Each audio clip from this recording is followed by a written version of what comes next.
Good evening, everyone that's left. Thank you for staying to listen to tree standards and procedures. My name is Michael Tope, and I'm the Assistant Urban Forester with the City of Monterey. And I'm here to talk about the tree standards and process. Beginning in 1991, the city established an ordinance and modified it in 2003 for the preservation of both city and private trees. Our city code, chapter 37, regulates the trimming and removal of trees on private and city property. Monterey is a small-scale residential bayside community framed by a forested hill backdrop. The trees within the city significantly contribute to the forested image. The tree ordinance is intended to assure preservation of trees and shrubs. We are here to collaborate with you in safeguarding your property.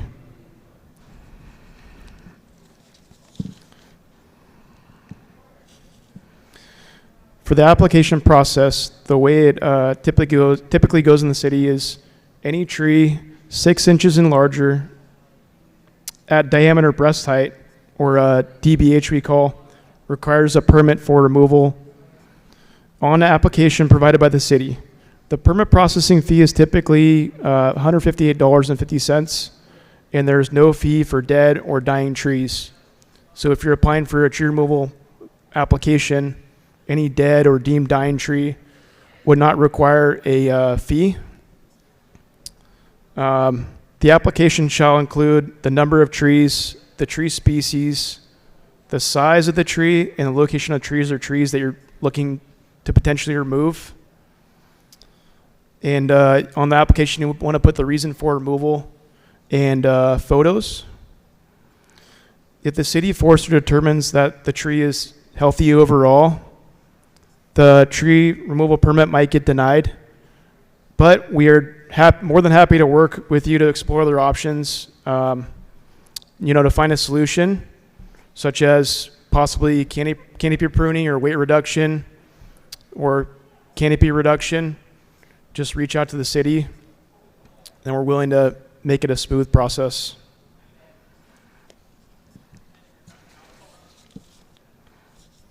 A tree removal permit may be approved, denied, or conditionally approved based on findings that are identified by the city forester. The condition of the tree with respect to disease, pathogens, and insects, and also hazardous conditions, and trees, for example, within striking distance to people, property, or its interference with the utility lines, that cannot be controlled or remedied through reasonable preventative maintenance. The number of existing healthy trees that the parcel is able to support, including considerations about tree species, growth characteristics, general health, tree age, and soil condition is all things we consider. Other preservation factors to consider are the existing urban forest, are wind breaks, reduction of soil erosion, and wildlife habitat are all things we consider when trying to preserve trees.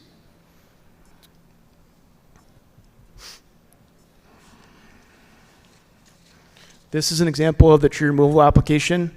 As you can see up here, typically you put your name on here with the date, your phone number, and your email, and then the number of trees that you're planning on potentially removing. Then also the reason for removal, whether it be dead or dying, or maybe the tree is uplifting. And then also sign the application, and then email it to forestry@monterey.gov. The application is actually available also online at monterey.gov /trees, as you can see on the screen here.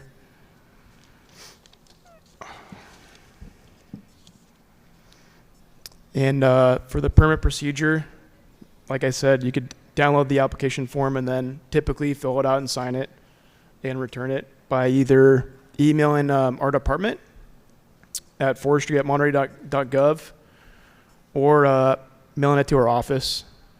over at 23 Ryan Ranch, as you can see on the slide here. And if you could please, if you're planning on submitting an application, submit photos also, because it really helps us to determine which tree we're planning on looking at when we visit your property. Also, if it's not dead or dying, an arborist report may be required. And we have a list of arborists we can send with the arborist requirement for the report.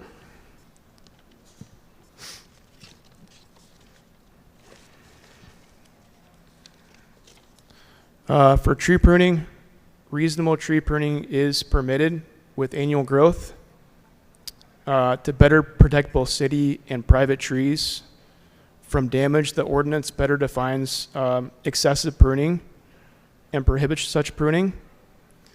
And excessive pruning typically shall mean removing in excess of 25% or greater of live canopy or the root zone of a tree.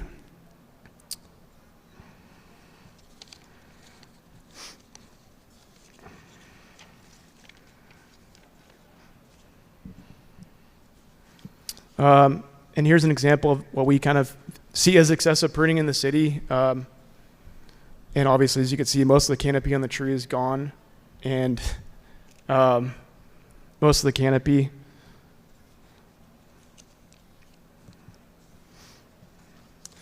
This is an example of what we call lion's tailing. Typically, we'll see this on Monterey pine trees or coast live oaks when all the branches on the bottom are all pruned and the only thing left is the top of the canopy of the tree. And it creates unstable conditions, especially in the event of inclement weather. So we recommend a total canopy prune and hiring a certified arborist as well to inspect your trees annually.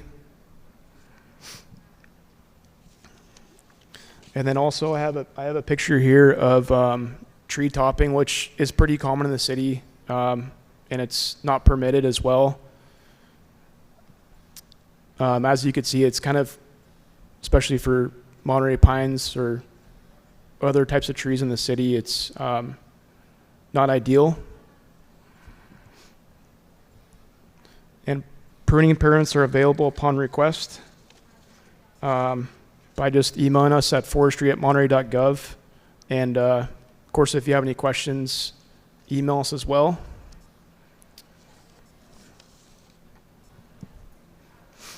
And like I said, just feel free to reach out to us. We're here to work with you and help you along the whole process. It can be confusing, and I know it's not an easy process, but we're here to listen to you. And you can email us, like I said, or give us a call at the number provided on the slide. And thank you for everyone that's remaining here to listen. I appreciate it.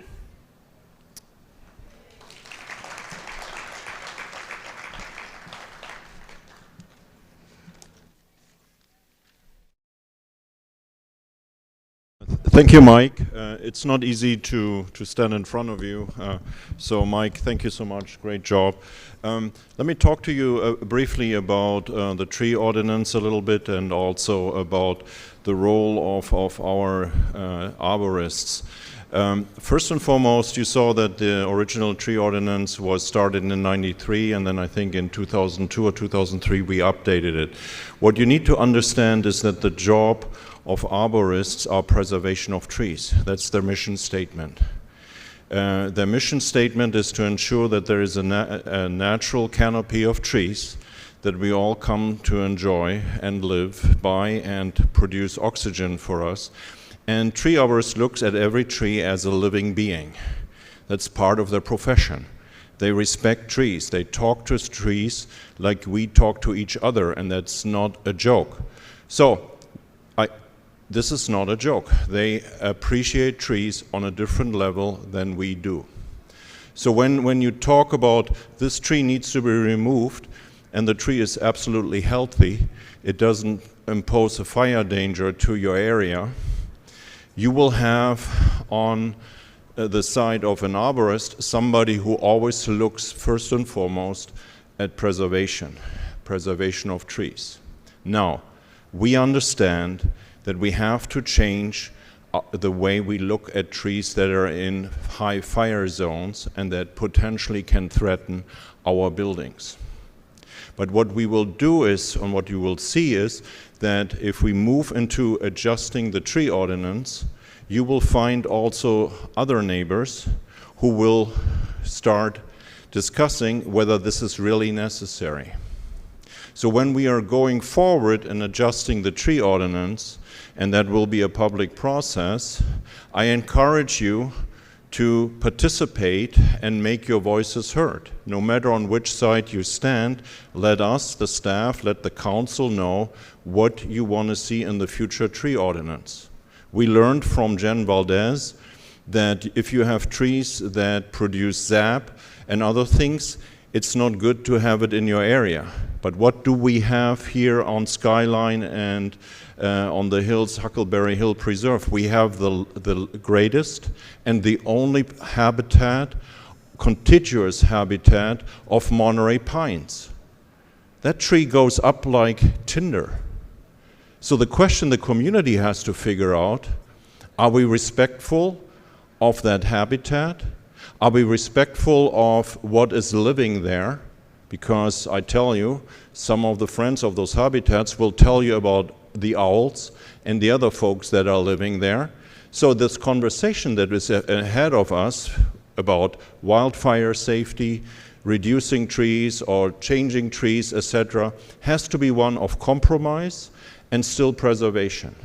So I wanted to share this with you because it's so easy for some conversation groups to just shoot and say, oh, the damn city is not doing anything about the trees. I wanted to provide the background for you that you understand as we are moving now forward in discussing tree ordinance, it will be a highly, highly emotional conversation. It will be very difficult, and we need to show respect also to Mother Nature. And we have to figure out how can we preserve the Monterey pines habitat. We lost already so many Monterey pines. And how can we compromise in protecting also all the homes that have moved into those habitats. The habitats didn't move into those homes, we moved into their habitat. So it will be a tough conversation that the community will have. And I'm, for one, always happy because we as staff just tell the council, here's what we heard, make up your mind, council, and we can sit back down and see what the council will do. But I hope you will weigh in, and I hope you will understand that this will be an interesting, a difficult conversation, and we will figure it all out together because, again, we want to be wildfire-ready Monterey. Thank you so much.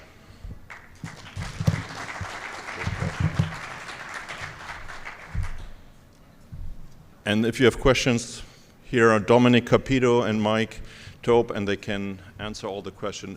Dominic Capito is a Greenbelt coordinator. Dominic works with CDF crews. These are fire crews that are going through the Greenbelts. We had, for the past 4, 5, 6 weeks, CDF crews, Correctional Department of Forestry, correct?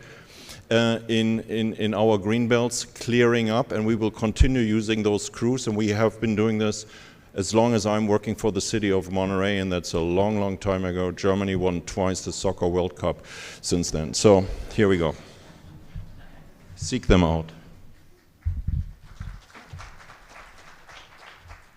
I'd be happy to take anybody's questions on fuel reduction, what we're doing within the city, if anybody has any of those questions. Yeah. I had a question about part of the presentation. Yeah. And also the reception. Sure. So one of the earlier speakers told us about certain distances of the tree, going up to be compliant with defensible space, right? So compliant. Yeah. The state law. And then yet if the threshold for limiting on pruning is 25%, doesn't that come into conflict at times? How do property owners navigate that? Yeah, so I'd recommend first contacting the fire department and, of course, contacting the forestry department, and we'll work together to come up with a proper solution because we're going to be running a lot of issues like this, with the insurance agencies and such requiring certain limitations on tree pruning. So that's what I would recommend first. we'll come up on a solution. Yeah, and we can only do less than 25% of live canopy plus proper ISA pruning cuts.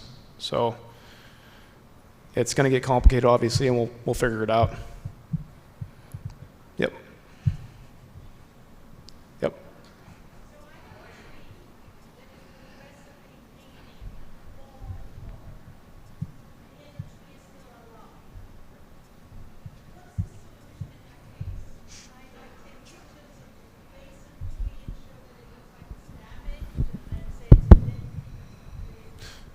Yeah, so reach out to our forestry department, and we'll be happy to come out and discuss, a plan of action of how best to approach the situation. You're welcome. I wanted to say we're recording this, and we want to make sure people can hear on the recorded version that we're going to post on the website. So if you have questions, please raise your hand, and I can bring the mic over.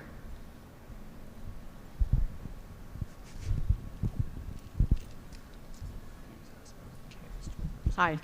I live close to Jack's Peak, and I'm concerned about the non-mitigation of fuel that is taking place there. Is there any plan to have reduced vegetation in Jack's Peak? Unfortunately, Jack's Peak is out of our jurisdiction. I think you'd have to contact either the county or maybe State Park. Yeah, we just work for the city of Monterey, so we can only speak on vegetation. Okay. I have a question about City of Monterey also. I live in Aguajito Oaks.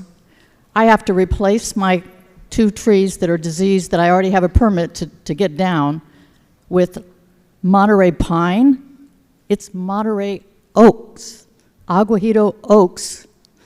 I'd like to replace it with Monterey pine, yes, but I don't see the rebuilding of my neighborhood as Monterey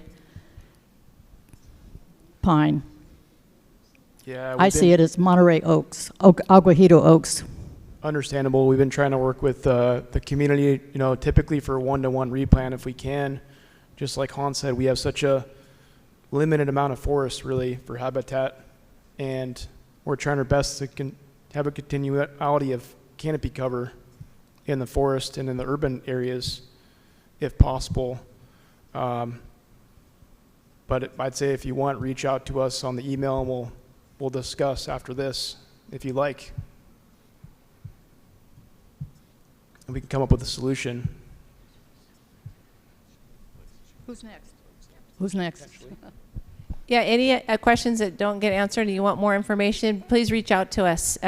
You can email suggest@monterey.gov, or you can also call you can go to monterey.gov/trees, and you can find their phone number to give them a call.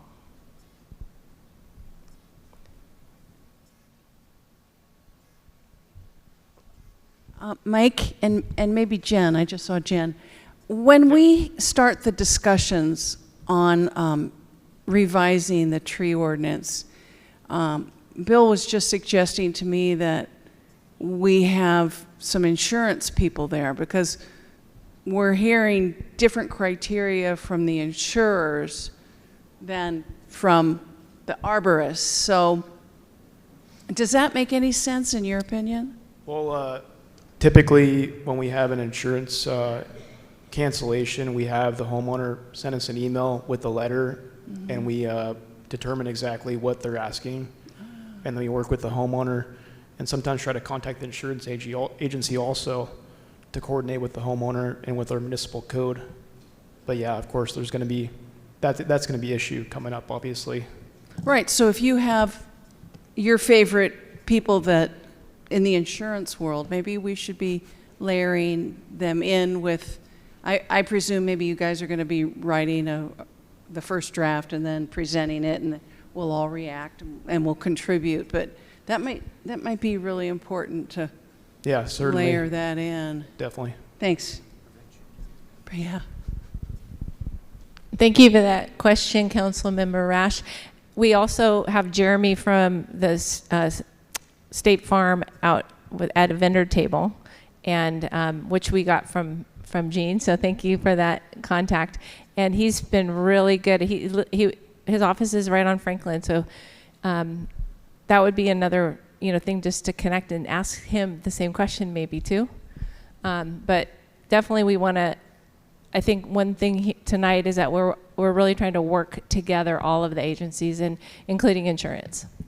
So I think we have time for like 2 more quick questions, and then we're going to go on to the next. Okay. Who was first? Okay. Hans? So I know a lot of people in Monterey have houses close together and have privacy hedges between the houses.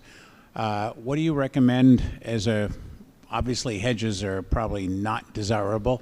What do you recommend as a replacement, and especially replacements that are over 6 feet high? That is the legal building limit for fences between houses. Sorry, 6 feet. Depends on the species you're applying for removal, and the overall size, and how much spacing you have in your yard. And also, in regards to like fire and the proximity to your house, depending on that, we would take into consideration. So it kind of depends on what you're applying to remove in regards to species for replanting. Well, we have privacy hedges that are often 15 to 18 feet high. How do you, since they're kind of obviously a fire hazard, what's the recommended replacement for those kind of, to solve privacy issues between closely spaced houses?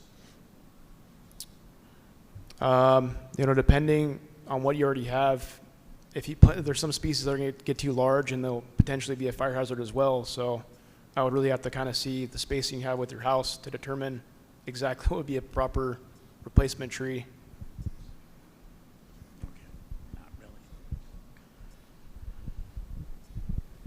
Thank you. Is there one more question? Anybody? Oh. Hi, good evening.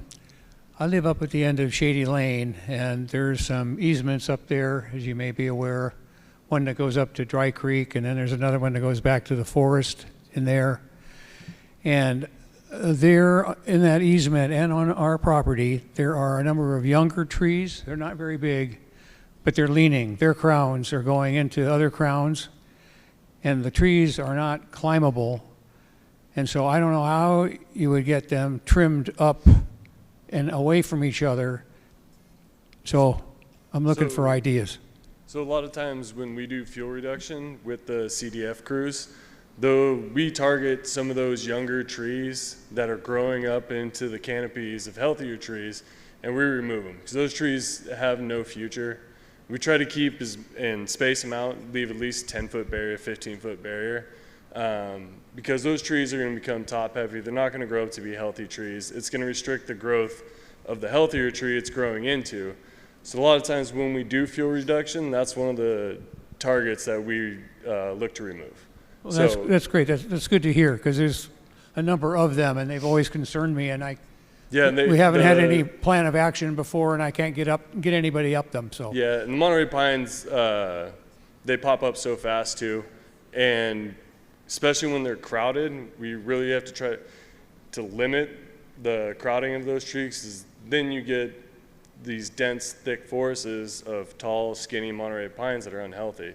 So getting to spacing them early when they're in that juvenile state is really important, and that's what we actively do with CDF crews. yeah, it's late now for these guys. It's late, but better late than never.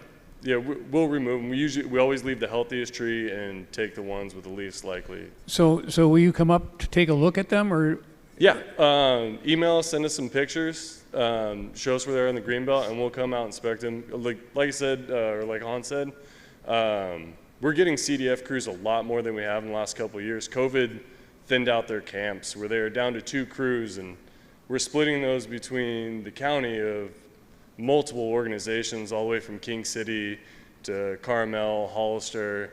But now they're starting to hire out more captains, the camps are growing, and we're seeing crews more and more. Where we were getting them once a month, Now we're getting them at least a couple weeks a month, sometimes more. Okay. Yeah. All right, So I'll send us you- an email and we'll come out and check it out. Great, thank you. You're welcome.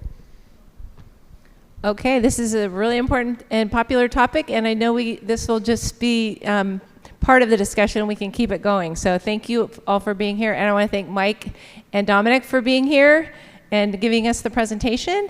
The next breakout session is Jen, who hopefully you saw her here on the panel earlier, and she is our fire inspector, Jen Valdez, and she will talk more about defensible space inspections and home hardening. So let's give a hand to Mike and Dominic. Thanks.